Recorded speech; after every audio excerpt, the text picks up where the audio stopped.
My dear students, in this video I will discuss about earth pressure and retaining wall. The theory portion has already been covered in my earlier video, so please see that video to have any doubt about the theory part. Here I will take up 4 cases about the earth pressure on the retaining wall, and I will solve numerical based on them. First I will explain you the theory behind it, and after that I will take up one numerical.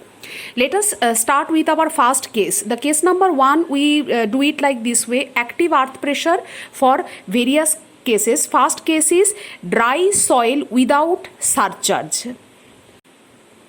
So you can see the diagram over here. The retaining wall is of height h, and so first in this case, in this type of case where the soil is dry and there is no surcharge, so the first step is you find the active coefficient of active earth pressure, that is Ka. Ka is 1 minus sin phi divided by 1 plus sin phi. Okay, and next step is the Pa. Pa we can find it out by half Ka gamma h square, and this Pa acts as at a height of h by 3 from the base. What is Ka? Ka is the active earth pressure. How to find it? Step number 1. Gamma is what? Gamma is the unit weight of soil. What is h? H is the height of the retaining wall. What is Pa?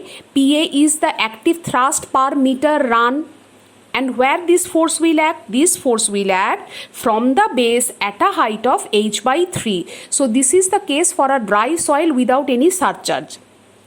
You can see below that there I have mentioned 1 or 2 more steps. Sometimes in the question they ask that you also find the passive earth pressure coefficient. So please, I repeat over here, please see my earlier video on the retaining wall. There you will find all this explanation in detail. So passive earth pressure Kp is defined as 1 plus sin phi divided by 1 minus sin phi. It is actually just the reciprocal of the active earth pressure coefficient. And here I want to take you I want your attention over here that in case of active earth pressure, if they are asking that you find the active earth pressure, then it is small p. Small p. A stands for active, and active pressure means small p. So Pa is equal to Ka into gamma into h. Okay, so this is the active earth pressure. But if they are asking about active thrust, there is a difference between pressure and thrust. So you should know the difference, and you should be careful over here. Active thrust per meter run, it will be half Ka gamma h square. So actually Ka gamma h is equal to Pa. So sometimes it is also written as half into Pa into h. So this is our first case. So let us have a look at one numerical. A retaining wall with a smooth vertical face has to retain a sand backfill up to a height of 6 meter. The angle of internal friction of the soil is 30 degree. Determine the magnitude of active and the passive earth pressure on the wall. So first we can find out the coefficient of active earth pressure, that is Ka is equal to 1 minus sin phi divided by 1 plus sin phi. What is phi? Phi is the angle of internal friction, that is given as 30 degrees. So put that value, we are getting by calculation Ka, that is the coefficient of active pressure, is 1/3. Now they have also asked for the coefficient of passive earth pressure. So Kp is equal to 1 plus sin phi divided by 1 minus sin phi. So we get the value of 3.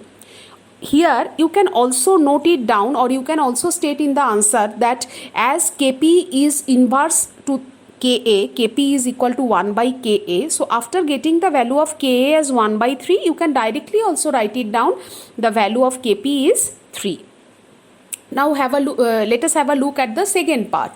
So the next part is the, if you we have to find out the active pressure. Active pressure is equal to Pa is equal to Ka gamma h. Ka is 1/3.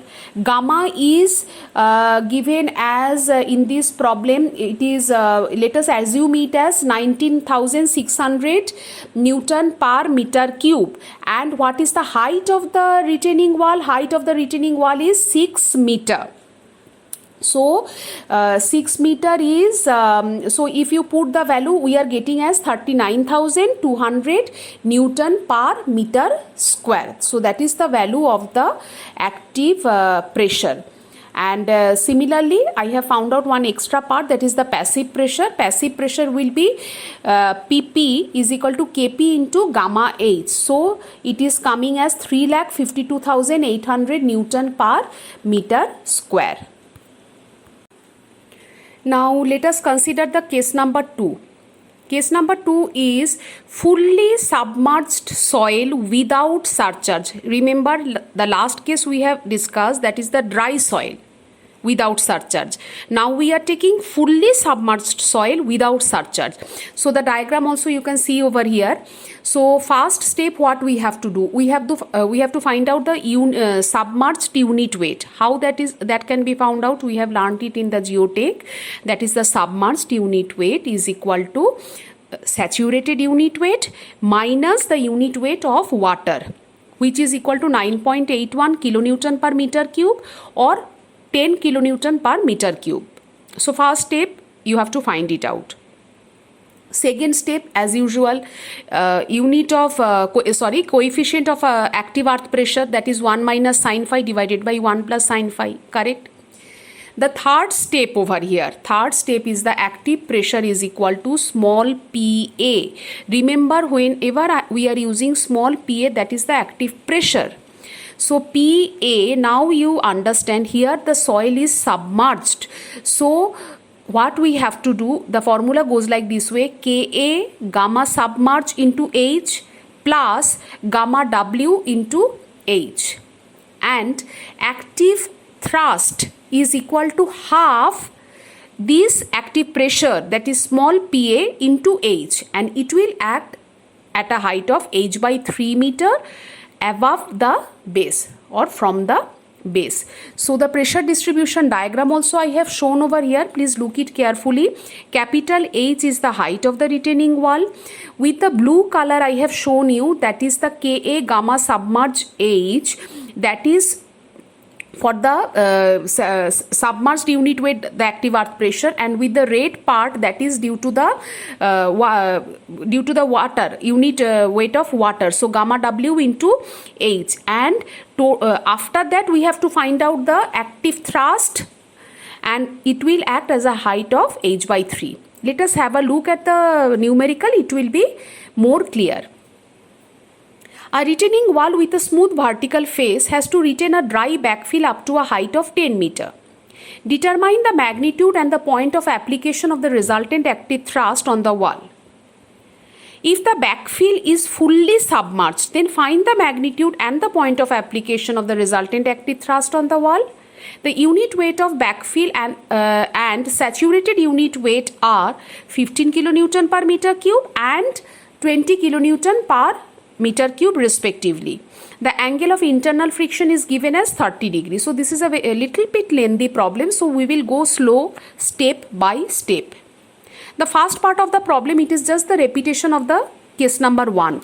So the dry soil, what are the steps for the dry soil? We have already done. Ka is equal to 1 minus sin phi divided by 1 plus sin phi. So first you find out the coefficient of active earth pressure.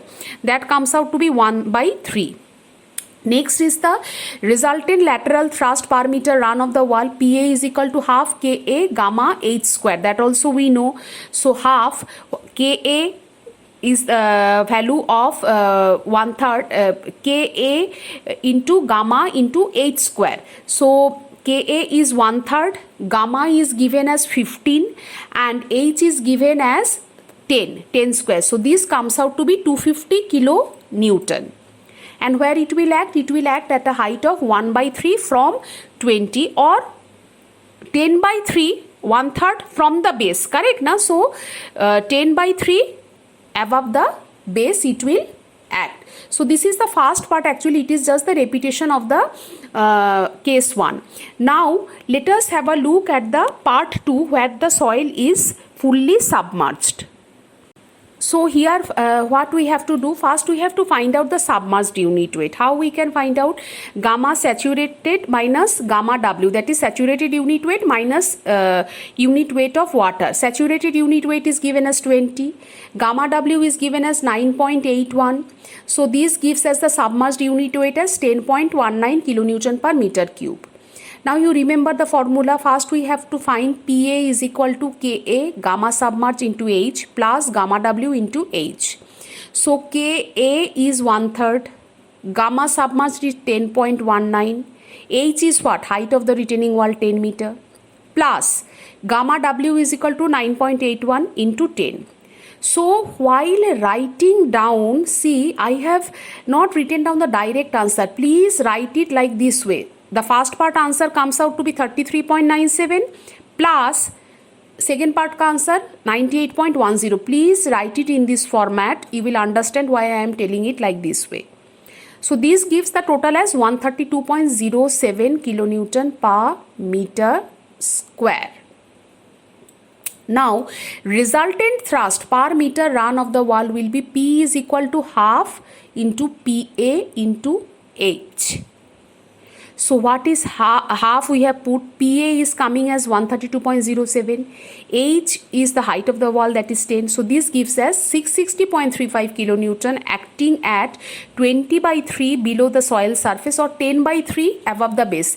You just remember this thing, 1/3 from the base, height of the base. So that is 1/3 of 10, that is 10/3 above the base. Now you see why I have told you, please write down the two values of PA separately. So you can see that the first part answer we have got 33.97, that I have drawn it with the blue color. And the second part answer we have got it as 98.1, that we have drawn it with the red color. And here I have shown the submerged soil. So where it will act, that from the base, 1/3 of the base, that is 1/3 of 10 meter, 10 meter is the total height, the resultant thrust will act. And the total value is 132.07, that also you have shown it below.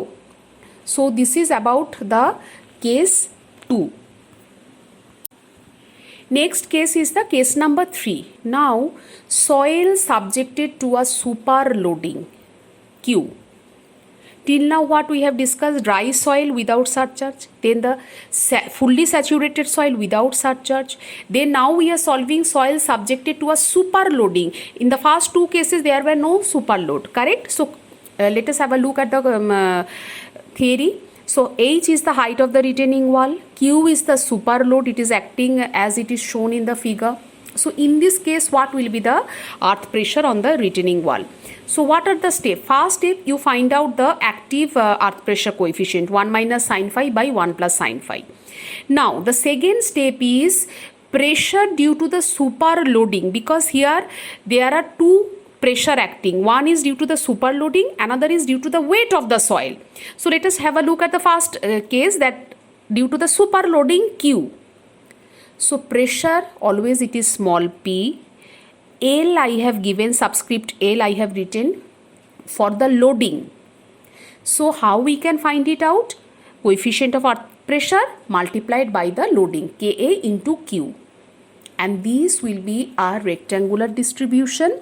It will act at a height of h/2 from the base. As the centroid of a rectangle is at the midpoint, so it will act h/2 from the base due to the super loading. Now pressure due to the weight of the soil at the bottom of the wall, what it will be? It is again the simple one, PA is equal to Ka gamma H. Please remember, small pa stands for the active pressure. Okay, so Ka into gamma H, but it is a triangular distribution, so it will be acting at a h/3, that is the centroid of a triangle, from the base. So PL and PA. Now where will be the resultant thrust per meter round? These are the active earth pressure. Now the fourth step is the active resultant thrust per meter run, capital P. Capital P we can find it out, PL multiplied by H plus half PA into H. Why it is like this way? Because finally it is the area of the diagram, area of the pressure diagram. See, the first case it is of rectangular distribution. So what is the area of a rectangle? that is base into height. That's why we have taken PL into H. Correct? Base is PL, height is H. And second part, it is the triangular distribution. So what is the area of a triangle? Triangle area is half into base, that is PA, multiplied by H. So the resultant thrust per meter run is capital P. Now let us have a look at the numerical. A retaining wall with a smooth vertical face has to retain a sand backfill up to a height of 6 meter. A uniform surcharge of 45 kN per meter square is placed over the backfill. The unit weight of the backfill is 18 kN per meter cube. The angle of internal friction of the soil is 30 degree. Determine the magnitude of the resultant active thrust on the wall. So let us have a look. First step, find the coefficient of active earth pressure. Ka 1 minus sin phi by 1 plus sin phi. Phi is given as 30 degrees, so it comes out to be 1/3. Now as I have explained you that the first you find out the pressure intensity due to the loading, super loading or the surcharge. So what is the formula? PL is equal to Ka into Q. Ka is 1/3. What is Q? 45. So it is 15 kN per meter square. Second part, due to the weight of the soil at the bottom of the wall. So what was the formula? Ka gamma H. This is the basic case, correct? Na? Case number 1 also. So 1/3. Gamma is 18, H is 6. So it comes out to be 36 kN per meter square. Now the resultant thrust per meter run, that is the capital P. What was the formula? PL into H plus half PA into H. So it will be 15 into 6 plus half into 36 into 6. So as I have told you in the last case also that write the value separately. Do not directly add it and write it. How you write? 90, 15 into 6, 90 plus 108. That is 198 kilonewton. Now see how it will help us to draw the diagram. First we have drawn the retaining wall. 6 meter height we have shown. Now that as it is a rectangular distribution, that is the 15 and the 36 one. So we can draw the 15 that is acting at a height of h by 2, that is 6 by 2, and 36 it is from the 1/3 of the height from the base, so 2 meter. So with the blue color, with the red color, I have drawn the pressure distribution. Similarly, you can draw the thrust diagram also, where you can take the value of 90 and 108. If that value you put, that becomes the thrust diagram. Here I have drawn the pressure diagram. So that completes the case number 3. Let us have a look at the case number 4. So backfill with a sloping surcharge. This is the case number 4. Please note see the diagram carefully. Here the retaining wall is of height h. Now here the backfill. See, in the previous 3 cases we have solved where the backfill is horizontal. Correct? Now in this case, now the backfill is having a sloping surface and the angle is beta, and the sloping inclination of the sloping surcharge is the beta. So coefficient of active earth pressure, the formula is little bit cumbersome. So Ka is equal to cos beta. Then the part starts in the numerator, it is cos beta minus under root of cos square beta minus cos square phi, and in the denominator it is cos beta plus under root of cos square beta minus cos square phi. So active earth pressure intensity will be Pa equal to Ka gamma H. See, this is the basic formula. It is used in all the cases irrespective of what the case is. And the resultant thrust का formula क्या होता है? Half Pa into H. So actually in this case only the finding out the value of Ka is little bit cumbersome. And as you know that phi is equal to the angle of internal friction. So let us have a look at one problem. A 5 meter high masonry retaining wall has to retain a backfill of sandy soil having a unit weight of 1.82 kilonewton per meter cube and angle of internal friction of 32 degree. The surface of backfill is inclined at an angle of 10 degree to the horizontal. Determine the magnitude and point of application of the resultant active thrust on the wall. First of all, you write down the given data. Here the backfill is inclined at an angle of 10 degrees. So the value of beta is 10.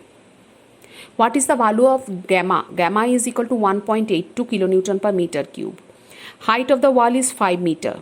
And angle of internal friction 32 degree, that is the phi. So now you put the value of beta in the equation very carefully, beta and phi, and then you find the value of Ka. So it comes out to be 0.296. Then you put the value of Pa, Ka into gamma into H, that gives us 2.69 kilonewton per meter square, and finally the resultant thrust half into Pa into H, that gives us 6.734. Okay, so where it will act? It will act at a height of 5 by 3 meter, that is 1.67 meter from the base of the wall. So there are other cases also, but here I have discussed about the 4 cases of the earth pressure on the retaining wall, and I have uploaded another 3 videos on retaining wall. I hope you have already seen it. That is the about the theory portion of the retaining wall. Then I have discussed about the design proportion of the cantilever retaining wall as well as the counterfort retaining wall. So please see that other 3 videos on retaining wall also. And if you have any doubt or any query, please you can put it in the comment box, or you can mail me at the given email ID. And if you like it, please share it with your friends. And thanks for watching.